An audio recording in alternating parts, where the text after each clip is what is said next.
heard some remarks upstairs when I got here this morning, and then I saw Pastor Larry Austin, and so I'm going to go off script for a moment. Pastor Larry Austin was my boss before Oakland City Church even existed. And no one really wanted to give Homies Empowerment a shot because this is a time in Oakland's history where gang violence was at an all-time high. But Pastor Larry then, my boss, Larry Austin, said, why don't you birth Homies Empowerment inside of the Urban Services YMCA, where he was the director and leader. And the YMCA is the oldest nonprofit in America, so it provided a safety blanket for us to work with young people who identified as Norteños and Border Brothers. And thankfully, in all of the years that Pastor Larry was there, that we were there, we never had an incident because we were always building our very humble version of Shalom. And now I'm going to share with you where we've come. I want to thank you, OCC, for seeing us. But I do come this morning with a heavy heart. We have a record number of folks who are trying to survive and just living, if that's even a word, staying out on the street. We have more and more high-rises that are being built, these towers of Babel. They're coming to downtown. They're coming by the water with their $5,000 rents, and they're not welcoming our brethren. We have less funding for food, so much so that the richest county of Marin is pulling its funding from its own food bank. And the people of the canal will be left there, in the canal. At Homies Empowerment, we serve over 2,000 people a month, but we can't even afford to pay our own people a living wage.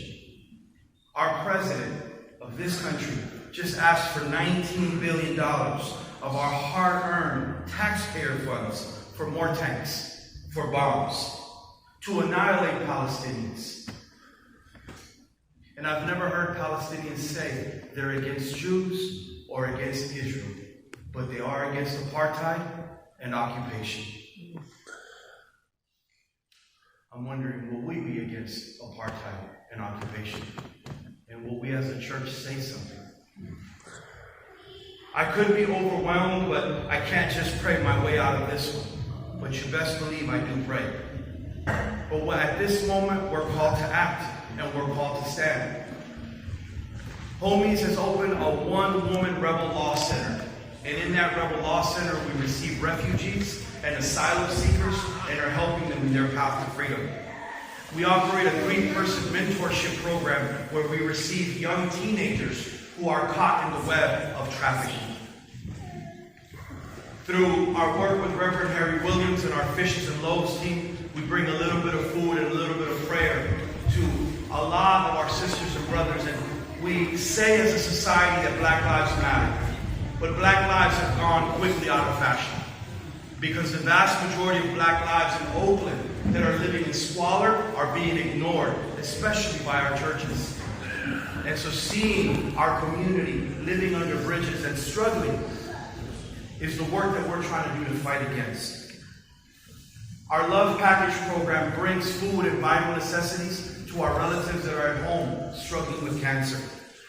And y'all, we just launched a high school so that we can finally teach the truth to our young people, but the government won't support this work at all.